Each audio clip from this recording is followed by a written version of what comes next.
KHOU 11 News starts now. Now at noon, the FBI now says the Russians used a third party to hack the Democratic National Committee during the election. More stunning revelations from Capitol Hill. Plus, $80 million plus in budget shortfalls and hundreds of layoffs next year. What's at risk as state lawmakers now hear Houston's revised pension plan? Plus, breaking news, the search is over. 6 weeks after the Super Bowl and the disappearance of Tom Brady's winning jersey, it has been found. Earlier today, Houston Police Chief Art Acevedo confirmed that famous jersey was found across the border in Mexico. Good afternoon, I'm Sherman Chow. The FBI, the Texas Rangers, the NFL, and Houston Police all involved in this search. Lauren Talarico joining us now. And Lauren, the mystery has now been solved. Yes, it sure has. Hopefully, it's not totally closed yet, but pretty much. A press briefing with Houston Police just wrapped up. We do have a reporter there gathering information. But after 6 weeks, we can confirm the case is almost closed on Jerseygate.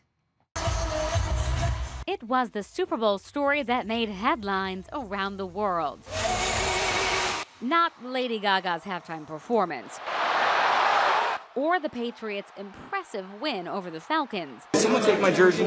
Instead, it was when the five-time Super Bowl winning quarterback Tom Brady's game-winning jersey was stolen. In my bag. Someone stole my game jersey. The jersey, valued at $500,000, vanished from the locker room after the game. And now, after 43 days, Houston Police Chief Art Acevedo tweeted this. Proud Houston Police Major Offenders Division traced Brady jersey to Mexico, and it has been recovered with help of FBI and Mexican authorities. You know, we're Texans, and this is Texas, and the only blemish that we had on the Super Bowl happened to be the theft of these jerseys.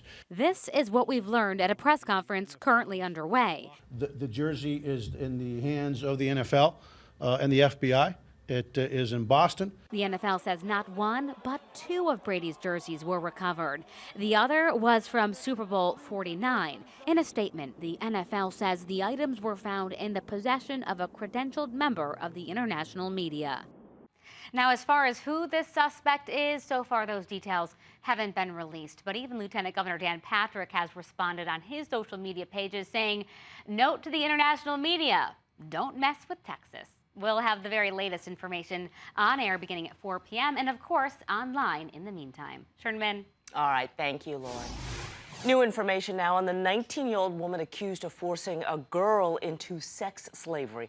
A judge has just set Denise Coronado's bail at $100,000. She's charged with compelling prostitution of a minor. A 14-year-old girl tells police she was stuffed into a van as she was walking down the street, then taken to a Houston motel and introduced to Coronado earlier this month. Prosecutors say Coronado took photos of the girl, uploaded them to a website known for prostitution. Investigators say Coronado verbally threatened the girl into having sex with 26 men in just about 1 week. The girl, prosecutors say, was able to escape. She's very traumatized. She's back with family. She's doing well, all things considered, but she is traumatized. Prosecutors say there could be more in this investigation, possibly other victims or arrests. Coronado has 2 prior assault convictions. If found guilty in this case, that 19-year-old could spend the rest of her life in prison. The man Pasadena firefighters rescued from a burning home this morning has died. Pasadena Fire Marshal David Brannon confirms it was a couple's son who was found in the back bedroom, and he had to be rescued. He died later at the hospital. Firefighters say 2 people, the man's parents, were able to escape. The fire chief says the fire looks as if it is an accident. Fireworks going off now in an intelligence hearing this morning about the Russians' cyber attacks, President Trump, and wiretapping. FBI Director James Comey confirming agents have no information to prove President Trump's claims that former President Obama wiretapped Trump Towers. And Comey again broke with FBI protocol, this time to reveal the Bureau is looking into Russian interference in the 2016 U.S. presidential election.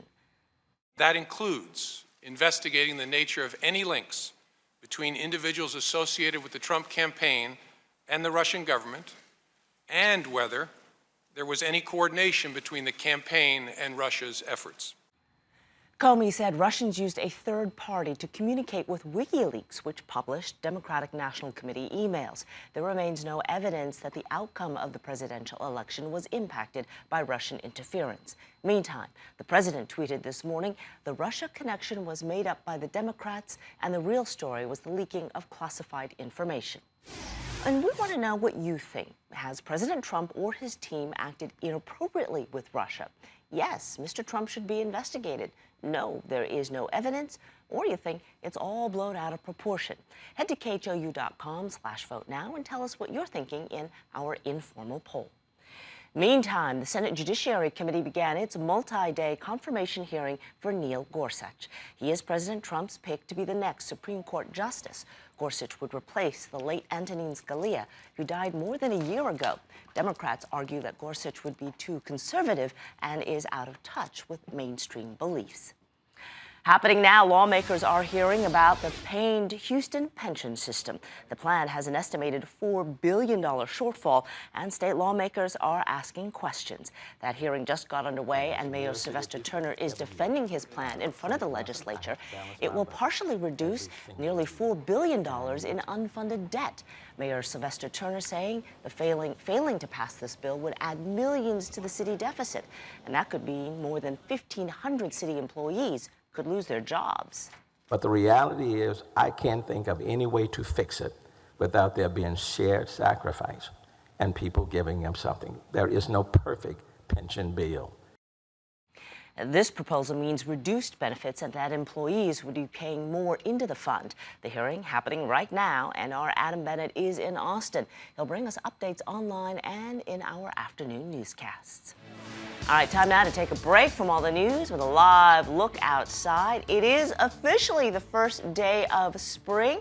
Look at that cityscape. It's clear and it is pretty out there, Blake. Isn't it gorgeous? I'll tell you, we have such a pretty skyline. And it has, even though today is officially the first day of spring, which, by the way, welcome to spring, everybody, it's felt like spring since like December. So here's what's going on right now. Taking a look, we are at the equinox here, which basically means it is equal day and equal night as the sun's rays are directly over the equator. And as we transition more into spring and into summer, the sun's rays are going to continue to move further north up towards the Tropic of Cancer. And that's why our days are going to start getting really long and they're going to start getting really, really hot. So we are on the upswing into spring and summer. 78 degrees right now in spring, 79 degrees in the Woodlands, 78 in Houston, 77 in Richmond, and 76 degrees down in Brazoria. Your forecast for today, how about a high of 85 degrees? No chance of rain, not only for today, but the next couple of days. And Sherman, there is a slight little cool down headed our way. We'll detail that coming up in just a few minutes. All right, 85 degrees. All right, warming up. Thank you, Blake.